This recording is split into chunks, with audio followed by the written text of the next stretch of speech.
was preparing to sit down to work, he found the pair of shoes standing finished on his table.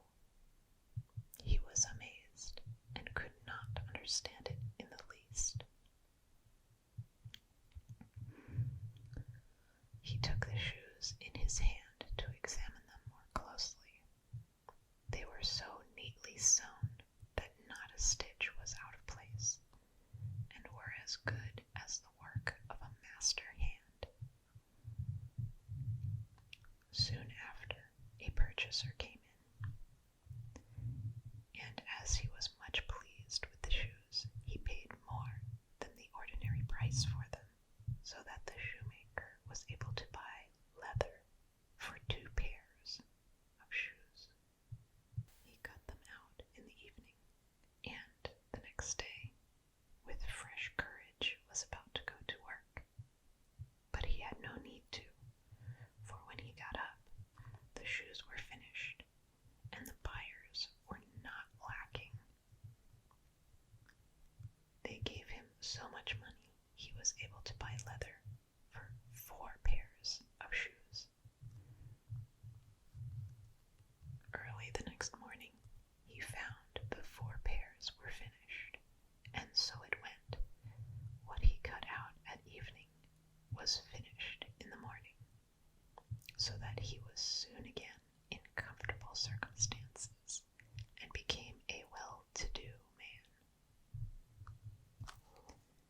Now, it happened one evening, not long before Christmas, when he had cut out shoes as usual, that he had said to his wife, "How would it be if we were to sit up tonight to see who it is that lends us such a helping hand?" The wife agreed, lighted a candle, and they hid themselves in the corner of the room, behind the clothes which were hanging there. At midnight came 2 little naked men. Stick with me here, it's important. Who sat down at the shoemaker's table, took up the cutout work, and began with their tiny fingers to stitch, sew, and hammer so neatly and quickly that the shoemaker could not believe his eyes. They did not stop till everything was quite finished, and stood complete on the table.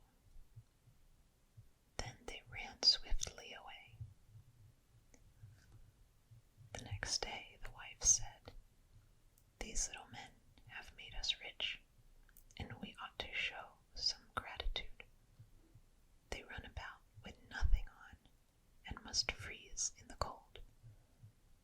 Now I will make them little shirts, coats, waistcoats, and pants.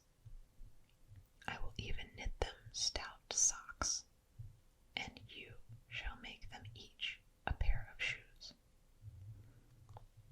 The husband agreed, and at evening, when they had everything ready, they laid out the presents on the table and hid themselves to see how the little men would behave.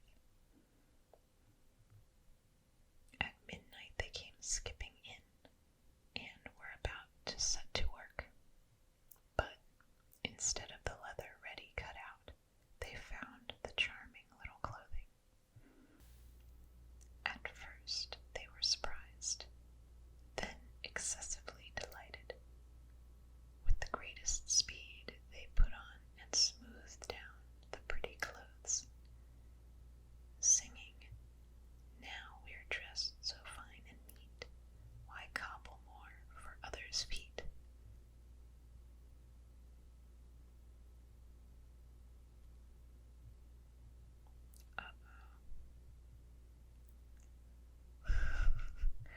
Sounds like the Dobbies got some possessions.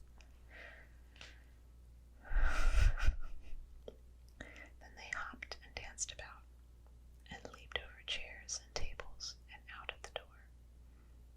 Henceforth